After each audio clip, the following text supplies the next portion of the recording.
All right, now let's go to the main topic of tonight's episode, teams on the rise in college football. The rise can be a different opinion from everybody. What is the rise to you, and how does it apply to these teams? Jake, you lead us off. Give us a team that you think is on the rise within their conference, within their division, whatever it may be, and why so. I'm just going to start with this one because it was pretty relevant to what we were talking about. Tennessee. I think Tennessee is on the rise to being a legit national championship contender. They were able to make the playoff last year, go 10-2, and it seemed to me like Nico didn't even crack half of his potential. I just kind of went on a tangent about how I really do think that, number one, you pay for him, he's worth it. And number two, I think that this is going to be a really good year. There's a lot of like quarterback lists coming out in the national media, and he's not making the top 10. And I think it was just a little bit of an over exaggeration just based on kind of the season that he had. Not to even mention, he had an awesome running back that they relied on. And another thing that I think that's going to stay consistent in Tennessee's success is, in years past, we've talked about this. When you think of Tennessee, you do think of the quarterback play. You think of the Josh Heupel offense. That defense was top 10, maybe top 5 in college football last year. Like, that defensive line was just full of dudes. And I think if they can continue that success on that side of the ball, maybe Nico doesn't even need to crack 75% of his potential this year. The defense continues to stay consistent in that conference, and they can find themselves. I mean, the SEC feels as open as it's ever felt. And I think this is a great opportunity with your young quarterback, great defense. And now, what is this, year 4 under Heupel? 4 or 5. Yeah, I think this is the time to make the jump. Go for it. It's like a real top 5 team. All right, Tennessee off the board first. I'll go next. Mine's in the same way where they make the playoff last year, but just as a program, I think this kind of shows the country of where they can be, and that's Arizona State. You win the Big 12, you make it into the college football playoff, you take Texas down to the wire, and people are like, you know what, Arizona State, that's a pretty good program. What's Kenny Dillingham done? And just the status quo on that program and how it's grown over the offseason. Kenny Dillingham's this now online character that everybody loves. The more you listen to him, he's just a player's guy. He's this young guy. He's hungry. He's going after it. And there's money to be had down there. So I think with the aspects and just the idea of Arizona State as a school, it doesn't seem like a bad school to go to if you just want to have fun as a college football player and win some football games. So I think as a program, bringing Sam Leavitt back and you're trying to replace an obviously dominant running back, I think they can do so because of who Dillingham is. And I like them to stay around the top of the Big 12 for a long time until Dillingham leaves, maybe. But I just like Arizona State and where they're headed as a program. So Arizona State is my team on the rise. JP. Yep. I have 3 different teams on my list. I have 3 they're all for different reasons. So I'll start at the top here since we're doing bigger schools here. Notre Dame.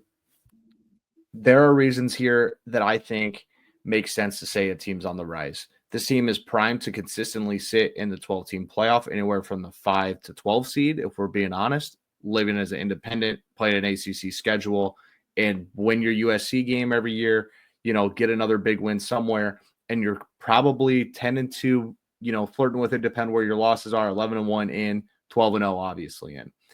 I would also like to add that with this house settlement and just how things kind of work at Notre Dame, it's harder to get into school there. I think people are starting to understand that Notre Dame could also pay the money, and I think they're more willing. They're starting to become a little more willing to play the game. Add into that Freeman is a guy that everybody likes. Notre Dame's not as hated now based on Brian Kelly not being there. Like, let's just be blunt about it. People would rather watch Marcus Freeman and that football team when they have some character and have some life to it. And you're going to have your Notre Dame disdain from people all over. They may not love him, but they're not going to hate him like they used to. And that goes a long ways. And kids growing up and high schoolers looking at schools and just, mutters from around, like, people like Notre Dame and what they are now. So I think for that reason, they are on the rise. Like, I think this is a program that can, play for a national title this year. Yes. But can not only start playing for consistent semifinal appearances, national title appearances, but start to get some of those kids that maybe they hadn't gotten in the past based on just brand recognition, people not disliking them as much. They're starting to play the game more, access to the 12-team playoff. So Notre Dame's one for me. I like that one. Whenever I think of Notre Dame in this day and age of college football, I always think if Freeman can just keep the transfer quarterbacks rolling in that are just built for Notre Dame. Like I think of the Sam Hartman, how perfect he was, just like this groomed, handsome fella playing quarterback at Notre Dame. And then the year after, here comes Riley Leonard, this Kind of got a smart, point, yeah. geeky dude from Duke. Like, can you keep finding these Notre Dame built quarterbacks, Marcus? Notre Dame's got a type, is what you're telling me. Yes, they absolutely do. Well, I think that's why they're on the rise, is because they were able to find bridge guys that were just really, really good for them. And now I think it's time for somebody to take the keys to the car, whether it's Angeli, whether it's Carr, whoever that might be. I think that there's like 3 guys they're pretty confident in. Yeah. And those are all Marcus Freeman recruited guys. That's something he's got over Brian Kelly too. The ability that he has had to recruit as one of the best recruiting teams in the country right now. Like, people want to go to Notre Dame. We understand the academic side of it, but like, they're finding hurdles over it in this new age of college football. They're paying for players. And I think that's why their rosters are going to be so good, because I think this year alone, they picked up maybe 6 guys in the winter portal. And I doubt they pick up more than 1 or 2 in the spring one, just because they trust their roster that much. And that is how much different this team has changed now that Marcus Freeman's there. All right, Jake, back to you for your next team on the rise. Yeah. Okay. I'll do it. I'll do it because I'm a nice friend. I'll do it because we have good listeners on this show. I think Nebraska's on the rise, just as out of 16 teams in a Big Ten. I think that they're, on the rise to be maybe on the upper half of the Big Ten. We have different definitions for this. This is why we did this. And I do think that Nebraska's taking the right steps in order to being a consistent team in the Big Ten. They're recruiting like it. They're recruiting on a top 25 level in the past 3 years under Matt Rule. They've really, really shifted the roster this season with the portal. I talked about it, I think, on last week's episode. This is a make or break year for a multitude of reasons. It's year number 2 with your 5-star quarterback. It is now, you have gone, I don't want to say all in, but you have really spent some money to get some pretty decent big pieces from the portal, and it has to work. And then on top of that, we talk about it all the time, Matt Rule in year 3, like the jumps his program, the jumps his programs make. This is supposed to be it. So this year is super, super important for me. And it's super important for Nebraska in order to take this jump on the rise. But we'll see. It feels like they finally got the monkey off their back with the bowl games. Now, I said it last week. Now for me, I just want to see them know how to win close football games, because even in that, I mean, they blew out Boston College. It wasn't a close game. So I want to see them, learn how to win games. And learning how to win close games. I think that's just the last step for Nebraska. Yeah, and it's a question that GA says 100% right as a Husker fan, and he's not wrong, because Matt Rule's shown some, time management issues. So I think you put it in a safe spot. I obviously, as a fan, it's like, Nebraska's on the rise. I mean, how long have we heard that in a row now? But it's really a make or break year when it comes to Matt Rule's schedule. Can he remain on stream with these rebuild programs that he's gone through? But I like the pick nonetheless. For my schedule's favorable too, is the other thing I didn't even really mention. I know we kind of covered that all off season, but I mean, I was just going to jump in and say, like, I think it's fair to say they're on the rise. Like, it's not like there isn't tangible evidence all of a sudden, right? It's been better recruiting. It's been better culture fit in a lot of spots. It's been fan buy-in. It's been just winning games in some spots too. And I think that, and with in itself is rising, right? Now, how far is that rise, and what's that ladder look like, and how tall does it go? That's to be seen. But to say they're not rising, I think, it would be a little ignorant, even as like a rival fan, to say they're not getting better. Nebraska, they're going to be talked about. There's going to be like, it's a storyline to follow for 2025. But I seriously think, had the Illinois or the Iowa game gone any differently last season, there would be more buzz around this team heading into this year. Even if they didn't get clipped by UCLA, honestly. I forgot about that one. Yeah, I mean, UCLA ended up getting Iowa and Nebraska last year. I mean, both Iowa and Nebraska should have slapped them around and didn't. Like, just weird. Yeah, and that's why UCLA, I threw them out there as maybe a team that could be within this conversation. So maybe you just gave away one of my picks later. But for this one, I'm going to go a little differently, and maybe JP will like this one because it's one of his de facto teams. But Louisville, for me, Jeff Brom's Louisville Cardinals, I would say, are on the rise within their conference. I think they have a chance with what they are able to do and how heavy Brom goes into the portal, where if he just gets the right fit, that ACC feels so open that they can just run away with it. I mean, this is a team that competed with Notre Dame last year. As much as Jake may say they didn't throughout that game, score-wise, it was close, but it's a talented team, and JP and I can speak to it. Jeff Brom was at Purdue. Like their big wins was not like going on the road and beating Iowa or going on the road and beating Nebraska. Their big win was beating the hell out of Ohio State, who just won the national title. Like these massive programs that are dominant within the sport. That's just the kind of the coach he is. And getting Purdue and teams like that, I don't think he gets enough credit for even taking them to win the Big Ten West of the few years that he did. So I think the ability he has within the ACC with where they're at as a conference just makes it seem like everything's on the up and up in Louisville if he can fill in the right gaps at that school. So Louisville's on my list of a team on the rise. JP. Yeah, let's stay in the ACC. This is number 2 here, but rise for a different reason.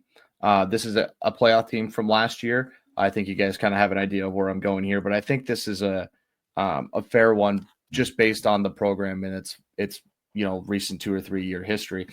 SMU, I find being on the rise in that the ACC is really gettable. It's also on the rise because the money will not stop flowing into that program. And now that they've tasted something, it is a program in a school that I am telling you has more money than they understand what to do with, and it won't stop flowing in. Add into that they are going to have to pay to stay relevant and get to the upper echelon of that ACC. So guys don't become, that if you sit, in my opinion, if they end up sitting and being a mediocre, like okay to pretty good ACC team every year, they now become the poachable team. People can go grab Kevin Jennings. They could go grab, different pieces off an SMU team and bring them in. SMU needs to make themselves a place that is a destination to keep guys like Lashley around and all their players and things like that. And I think that's really doable. And so I think they are rising. They understand who they are. They're still finding their identity and what they are within the power conference, atmosphere. There's tons of stadium renovations going on. They're redoing facilities. They're putting money into players, coaches, everything. And I just think that if they keep doing this the right way and not trying to rush it, I think that this team could really find themselves in the top 4 or 5 ACC schools every single year. I like that because I'm a Brett Lashley guy. I really think the offensive mind, like people forget he was responsible for a lot of those successful offenses at Auburn.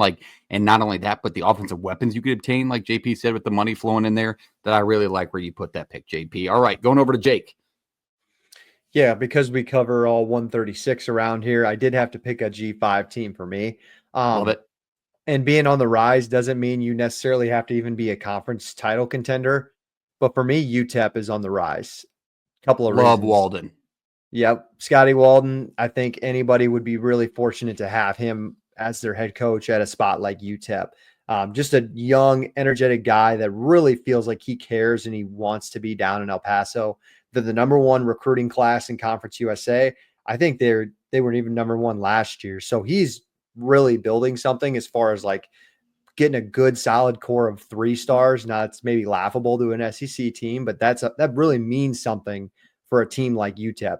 We mentioned him before in the episode. Malachi Nelson now comes in. I don't know if he's going to be the starter. We thought he was going to be in Boise, but maybe now this is his final stop and the third time's a charm, and he can finally put something together for this team. Started off slow last year. I think I don't even know if they won a game for the first 4, 5, 6 games, but they really started turning around and won some good games down the stretch in a league in Conference USA where I feel like if you continue to recruit at the level at which you are, there's who's to say you can't go out and win that league now. I feel like Liberty took a step back last year. Western Kentucky doesn't feel as high powered as they used to. So maybe not this year, but Scotty Walden stays around for year 3. I would love for a Conference USA title to get it brought down to El Paso. I like that. I love getting in the G5 there, and it's a good program. And I'll speak to when Nebraska played UTEP last year. I like watching the preseason stuff along with that first week and listening to Walden talk. He's just such a guy that embraces that culture and embraces the spot that he's at that you couldn't have said it better. So I love that pick. I'm going to go back to the Power Four. Obviously, we gave it away last round, but UCLA was my last one I had on my list. And that's just because of the overachieved expectations that they had going into last year. Like, not only in the preseason and preview season did we talk about, it's a roster that got turned around and there's a lot of uncertainties and they have Garber, but who's around him? And just what Deshaun Foster did and some of the wins he achieved against that, an Iowa team with an elite defense. They beat them on a Friday night at home, and then they go into Lincoln and win that game. And they just competed in these games that preseason you wouldn't have expected. And after listening to Sean Foster talk at Big Ten Media Days, it didn't even seem like he wanted to be there. So just the overachievement out of that team and the resources that you have, kind of like Arizona State, where UCLA is not a hard place to get players to go to. Let me be very clear. Outside of the money, you would think so, Jake. Stop, Jake. Jake's head shake at that is insane. I don't think UCLA is that hot of a place to go to for football play. I just don't think, like, they can barely recruit at basketball anymore, and they're like the most historic basketball school in all of Donovan Dent's brewing now. Yeah. Okay. I mean, so like, I don't think it's as easy to recruit there as you maybe think. Like, USC and UCLA have really struggled in just at recruiting out west. If they start competing in the Big Ten and winning games like they did last year, it'll get a lot easier. I'm just saying the resources built around the program can make it a lot easier to recruit. I just think that from where they were preseason last year to where they are now, and we'll talk about them, and it may be middle of the conference again this year, but competitive in games, not 10 to 15 point underdogs in every matchup you have because of the coaching job and what they did last year. So I think that they're on the way up from where we had them pre-2024. JP, your last pick, I believe you said you have one more. Yeah, I do have one more, and I actually had a G5 team in mind, and I'm excited to talk about it because it's one that I feel we talked about in our early days of it's just money quite a bit, and we hadn't gotten to them quite as much in the Play the Fight Song days, and there's different reasons for that. But let me take you down to the Bayou and Louisiana.